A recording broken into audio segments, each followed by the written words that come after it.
কসবা আখাউড়ায় বিএনপির ডবল মনোনয়ন, ধোঁয়াশা কাটবে ৪ জানুয়ারি। ব্রাহ্মণবাড়িয়া ৪ আসনে সাবেক এমপি মুশফিকুর রহমান ও কবির আহমেদ ভূঁইয়া উভয়েই বিএনপির মনোনয়নের চিঠি পাওয়ায় তৃণমূল নেতাকর্মী ও ভোটারদের মধ্যে চরম বিভ্রান্তির সৃষ্টি হয়েছে। গত ২০ ডিসেম্বর মুশফিকুর রহমান এবং ২৭ ডিসেম্বর কবির আহমেদ ভূঁইয়া দলীয় মনোনয়নে চিঠি পান।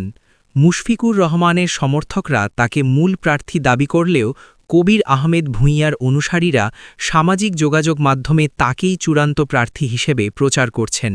কবির আহমেদ ভূঁইয়ার ফর্মে সংযুক্তি ২ লেখা থাকায় ধারণা করা হচ্ছে আইনি জটিলতা এড়াতে তাকে বিকল্প প্রার্থী হিসেবে রাখা হয়েছে। আগামী ৪ জানুয়ারি ২০২৬ নির্বাচন কমিশনের যাচাই বাছাই শেষে নিশ্চিত হওয়া যাবে শেষ পর্যন্ত কে থাকছেন নির্বাচনী লড়াইয়ে। মূল প্রার্থীর মনোনয়ন বৈধ হলে বিকল্প প্রার্থীর দাবি স্বয়ংক্রিয়ভাবে বাতিল হয়ে যাবে। তবে চূড়ান্ত ফয়সালার জন্য ৪ জানুয়ারি পর্যন্ত অপেক্ষা করতে হবে কসবা আখাউড়াবাসীকে।